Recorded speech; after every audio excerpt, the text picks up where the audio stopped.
많은 사람들이 싸우는 이유를 보면 대단한 일로 싸우는 경우는 별로 없고요. 사실 사소한 것 때문에 싸우는 경우들이 많습니다. 혹시 여러분들 중에 교회 오시다가 뭐 때문에 좀 싸우시고 냉한 분위기 오신 분 계십니까? 예배 끝나시고 꼭 화해하시기 바랍니다. 아멘이 없는 거 보니까 아무도 안 싸우신 것 같습니다. 오늘 본문에서 바나바와 바울이 대판 싸우고 있습니다. 사실 우리는 이들의 싸움에 다소 충격을 받습니다. 온유의 사람, 사랑의 사람 바나바와 영적 거장인 바울이 어떻게 이렇게까지 싸울 수 있을까? 이런 생각을 갖게 됩니다. 그렇다면 이들이 무엇 때문에 싸웠던 걸까요? 그리고 이들의 싸움을 통해서 오늘을 살아가는 우리들에게 하나님이 말씀하시는 것이 무엇일까요? 이제 다 같이 본문으로 들어가서 우리를 향하신 하나님의 살아계신 음성 듣게 되기를 간절히 소망합니다. 한번 따라 하시겠습니다. 처음부터 싸우려는 사람은 없습니다. 처음부터 싸우려는 사람은 없습니다. 예루살렘 총회를 통해서 이방인에 대한 원만한 합의점을 찾게 된 안디옥 교회는 이방 선교에 아주 큰 동력을 얻게 됩니다. 사도 바울은 곧바로 2년 전 1차 선교 여행지를 다시 한번 돌아보고 성도들의 형편이 어떤지를 살펴보고 싶었습니다. 그래서 바나바에게 2차 선교 여행을 제안합니다. 36절입니다. 시작. 며칠 후에 바울이 바나바더러 말하되 우리가 주의 말씀을 전한 각 성으로 다시 가서 형제들이 어떠한가 방문하자 하고. 여러분이 얼마나 귀한 제안입니까? 사실 바울에게 1차 선교 여행은 이방 선교의 놀라운 성과를 이룬 여행이었지만 동시에 너무나도 가혹한 대가를 치른 여행이었습니다. 유대인들의 박해와 핍박으로 루스드라에서는 돌에 맞아 거의 죽은 상태로 성 밖으로 내쳐지기도 했고요. 밤빌리아 버가에서는 이 극심한 질병에 죽다 살아났어요. 그런데 그곳에 다시 가서 형제들을 돌아보겠다라는 것 결코 쉬운 제안이 아닙니다. 바울도 바울이지만 이 같은 바울의 제안에 흔쾌히 함께 가겠다는 이 바나바도 참 귀하지 않을 수가 없습니다. 자, 이렇게 은혜롭고 훈훈한 분위기 속에 2차 선교 여행에 대한 최종 결정을 하는데요. 근데 갑자기 뜻하지 않은 변수가 발생합니다. 그것은 바로 마가 요한과 관련된 일입니다. 바나바는 이번 선교 여행에 마가 요한을 함께 데려갔으면 하는 그런 뜻을 내비칩니다. 37절입니다. 시작. 바나바는 마가라는 요한도 데리고 가고자 하나. 그러나 바울은 바나바와 생각이 전혀 달랐습니다. 38절 시작. 바울은 밤빌리아에서 자기들을 떠나 함께 일하러 가지 아니한 자를 데리고 가는 것이 옳지 않다 하여. 바울은 1차 선교 여행 도중에 너무나도 무책임하게 그냥 되돌아가 버린 이 마가를 이번 여행에 동참시키는 것 옳지 않다라고 생각을 했습니다. 바나바와 바울이 이 일에 대해서 계속해서 장시간 이야기를 나눴지만 전혀 입장차를 좁히지 못했습니다. 결국 두 사람은 언성이 높아져 감정적인 싸움까지 번지게 됩니다. 39절 상반절입니다. 시작. 서로 심히 다투어. 어떻게 다퉜다고요? 심히 다투어. 이 헬러 단어의 히브리어에서는요 케체프라는 단어가 있습니다. 케체프. 의미가 비슷한 단어인데 이 케체프라는 단어는 경노하다, 진노하다라는 뜻이에요. 이런 바울과 바나바 매우 흥분한 상태에서 싸우는 이런 모습 굉장히 생소하지 않습니까? 그래서 우리는 이 모습에 굉장히 당혹스럽기까지 합니다. 이 문제가 이렇게 흥분하며 싸울 문제인가 하는 생각도 들어요. 더욱이 이 문제로 바나바와 바울이 완전히 결별합니다. 그리고 서로 각자의 길을 가게 됩니다. 이 모습은 굉장히 충격으로 다가옵니다. 왜 이들이 이렇게까지 싸우게 된 걸까? 여러분, 이들이 처음부터 싸우기로 작정해서 싸우는 겁니까? 어느 어느 누구도 처음부터 작정해서 싸우려는 사람은 없어요. 이들의 시작은 좀 전에 살펴봤던 것처럼 대단히 은혜롭고 좋았어요. 그런데 마가 요한에 대한 서로의 생각과 입장이 달랐던 거예요. 그러면 서로가 조금씩 양보하고 합의점을 찾으면 좋은데 전혀 입장차를 좁히지 못한 거예요. 이게 감정적인 싸움으로 번졌고 결국 걷잡을 수 없는 상태로 나아가게 된 것이죠. 성도 여러분, 모든 싸움을 이렇게 보게 되어지면 앞에도 말씀드렸지만 사소한 것으로부터의 시작이고 처음부터 달려들어 싸움을 하려고 하는 사람은 없어요. 부부간의 싸움을 보더라도 그렇습니다. 여러분, 부부간의 싸움을 칼로 물베기라고 하는데요, 사실 그렇지 않아요. 계속 싸우다 보면 서로에게 깊은 상처를 주는 게 부부싸움이에요. 물론 부부가 처음부터 싸우려는 그런 사람은 없을 거예요. 사실 사랑해서 너 없으면 나 절대 못 산다, 그래서 결혼한 것 아니겠어요?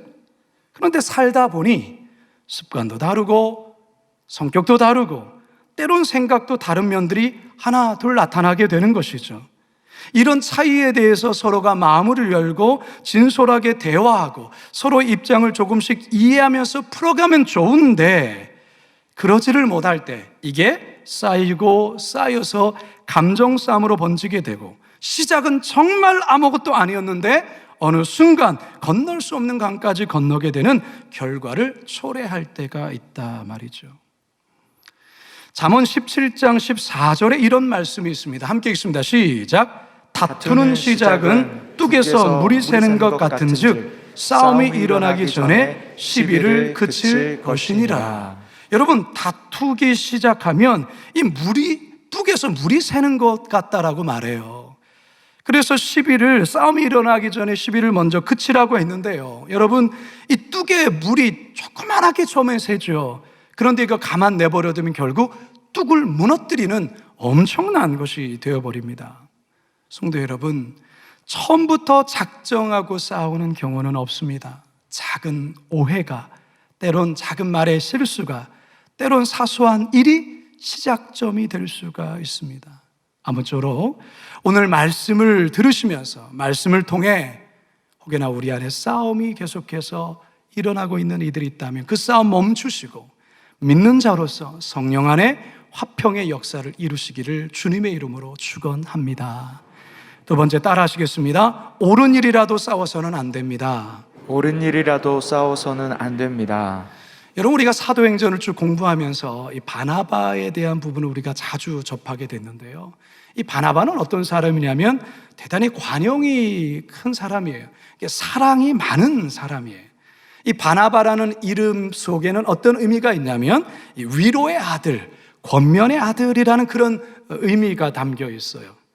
사도행전 11장에 보면 성경은 그가 어떤 사람이냐면 그는 착한 사람이다 이렇게 표현하고 있습니다. 그리고 성령과 믿음이 충만한 사람이다 이렇게 소개를 해요. 이런 바나바의 성품은요, 처음 이 바울이 회심해서 예루살렘 교회 성도들과 교제하려 할 때 아무도 그를 가까이 하려는 사람이 없었어요. 이 바울 두려웠거든요. 무시한 사람이었기 때문에 아무도 가까이 가지 않았어요. 그런데 바나바가 그에게 가장 먼저 손을 내밉니다. 그리고 바울의 친구가 되어주죠. 이런 기본적인 성품을 가지고 있는 바나바, 이 사람은 사람이 우선이고요, 관계를 먼저 생각하는 따뜻한 그런 성품을 갖고 있는 사람이에요.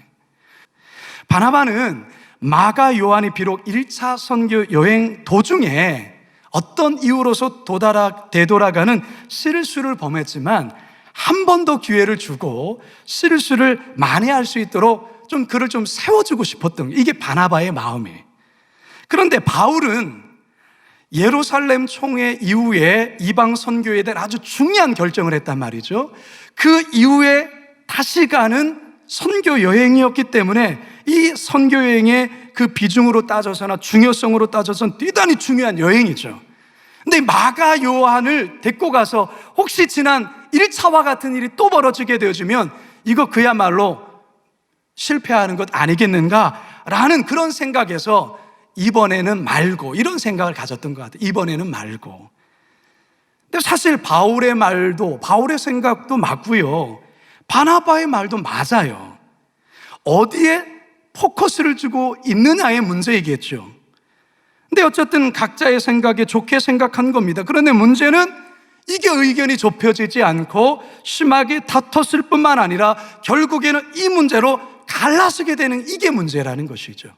39절 상반을 한 번 더 읽겠습니다. 시작. 서로 심히 다투어 피차 갈라서니.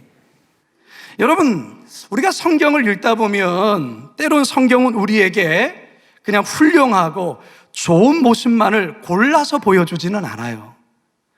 오히려 실망스럽고, 아니 이 사람이 이럴 수도 있는가라는, 어쩌면 인간의 추한 민낯을 과감없이 성경은 우리에게 보여줘요. 믿음의 조상 아브라함, 아내를 누이러 속이고 혼자 살려고 했던 그런 비겁한 모습이 있었어요. 다윗의 우리아의 아내 밧세바를 범하고 충신 우리아를 죽이는 비열한 모습을 우리는 성경에서 볼 수 있어요. 그리고 오늘 본문에서의 바울과 바나바가 심하게 다투고 화해가 아니라 결국 갈라서는 이 모습에 인간의 연약한 인간의 모습 그대로를 성경이 우리들에게 보여주고 있다라는 것이죠. 그런데 여러분, 우리가 이런 모습을 볼 때에 여러분, 우리는 어떻게 생각해야 되냐면 반면교사를 삼으라고 하나님께서 우리에게 이 모습을 보여주는 것이지, 아 그들도 그랬으니까 나도 그래도 된다, 이런 식으로 정당화하거나 합리화를 해서는 안 된다, 그 말이에요. 성경은요 결코 싸우는 것과 다투는 것을 지지하지 않아요. 잠언 말씀을 보더라도 그와 같은 내용이 참 많이 발견할 수 있어요. 잠언 17장 1절을 함께 읽습니다. 시작. 마른 떡 한 조각만 있고도 화목하는 것이 제육이 집에 가득하고도 다투는 것보다 나으니라. 잠언 25장 8절입니다. 시작. 너는 서둘러 나가서 다투지 말라. 마침내 내가 이웃에게서 욕을 보게 될 때에 내가 어찌할 줄을 알지 못할까 두려우니라. 성도 여러분, 옳은 일이라 해도 절대 싸워서는 안 됩니다. 왜 그렇습니까? 하나님의 교회는 싸우면서 세우는 것이 아니에요. 그리고 하나님의 형상된 사람, 하나님께서 독생자 예수 그리스도를 보내시기까지 소중한 그 사람을 잃을 수가 있어요. 다시 말해서 싸우면서 할 만큼 중요한 일은 없습니다. 여러분, 내가 생각하기에 옳은데 그것으로 인해 싸움이 일어난다면 그 일은 우선 멈추셔야 돼요. 일단 멈추셔야 돼요. 그리고 내가 옳다고 여기는 것이 과연 하나님의 말씀에 비춰볼 때 하나님의 뜻에 정말 맞는 것인가라는 것을 분별해 보셔야 되는 거예요. 한국교회 역사를 보면 참 안타깝게도 다툼으로 서로 갈라선 역사예요. 신사참배 문제로 장로교회 안에 고신교단이 생겨났습니다. 사회참여 문제로 기장과 예장이라는 교단이 나뉘어졌어요. 에큐메니칼 문제로 합동과 통합교단이 갈라서게 됐어요. 그래서 한때 세상에서는 한국 교회는 늘 싸우는 곳인가 이렇게 인식할 정도였어요. 참 부끄러운 일이 아닐 수 없죠. 성도 여러분, 싸우면서 할 만큼 중요한 일은 없습니다. 바라기는요, 하나님이 소중하게 여기시는 것이 화평임을 깨닫고 화평케 하는 자로 살아가시는 우리 모두가 되기를 주님의 이름으로 축원합니다. 마지막 세 번째 따라 하시겠습니다. 반드시 화해하고 용서해야 합니다. 반드시 화해하고 용서해야 합니다. 바나바는요, 마가를 데리고 그의 고향이자 1차 선교 여행 첫 행선지였던 구브로 섬으로 들어갑니다. 그리고 바울은 새로운 멤버인 실라와 함께 육로로 갈라디아 지역으로 떠나게 됩니다. 39절 하반절 41절 시작. 바나바는 마가를 데리고 배 타고 구브로로 가고 바울은 실라를 택한 후에 형제들에게 주의 은혜의 부탁함을 받고 떠나 수리아와 길리기아로 다니며 교회들을 견고하게 하니라. 아멘. 여러분, 이후에 바나바에 대해서는 성경에 전혀 나오지 않습니다. 그래서 그의 행적에 관해 잘 알 수가 없어요. 그렇다면 바울과 이 마가 요한은 이후에 어떻게 되었을까? 바울이 쓴 서신 가운데 이 마가 요한을 언급하는 구절들이 몇 군데가 있습니다. 이것을 보면 바울이 마가 요한을 용서했고 마가 요한 또한 바울에게 찾아와서 용서를 구함으로 서로 화해했다라는 증거를 생각해 볼 수 있는데요. 골로새서 4장 10절 하반절입니다. 시작. 마가에 대하여 너희가 명을 받았음에 그가 이르거든 영접하라. 디모데후서 4장 11절 하반절 시작. 내가 올 때에 마가를 데리고 오라. 그가 나의 일에 유익하니라. 아멘.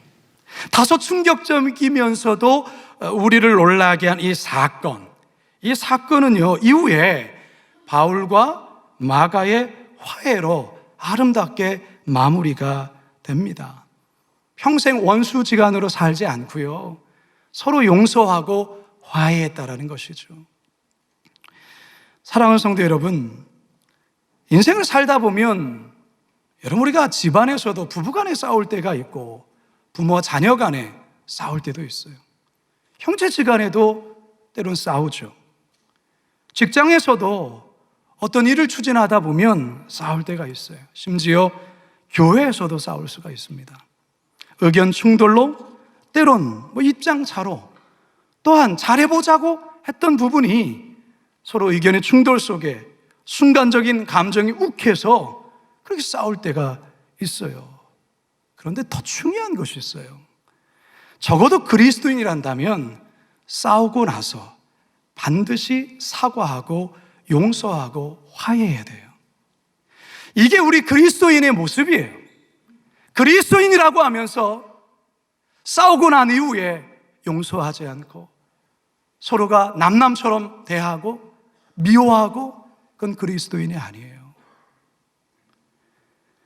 그리스도인이기 때문에 해야 된다라는 그런 이유도 있지만 더 근본적인 이유가 있어요. 더 본질적인 이유가 있다, 그 말이에요. 그것은 하나님과의 관계가 막혀요. 이게 중요한 거예요. 여러분, 사람과의 관계가 묶이면 하나님과의 관계가 묶이게 되어 있어요. 이게 영적인 원리예요. 여러분, 누군가 불편한 상태에서 기도가 잘 되든가요? 막 찬양이 막 솟아나고 그러든가요? 그 이상한 거예요. 막히게 되어요. 말씀이 귀에 잘 들리지 않아요. 예민해지고요, 날카로워져요. 왜 그럴까요?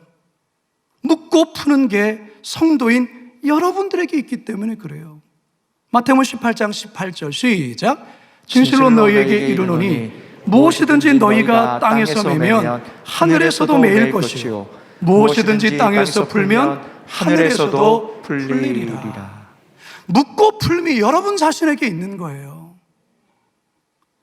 그래서 바울은 만일에 어떤 일로 다투었다 할지라도 마귀에게 틈을 주어서는 안 된다고 권면을 해요. 에베소서 4장 26절 27절 시작.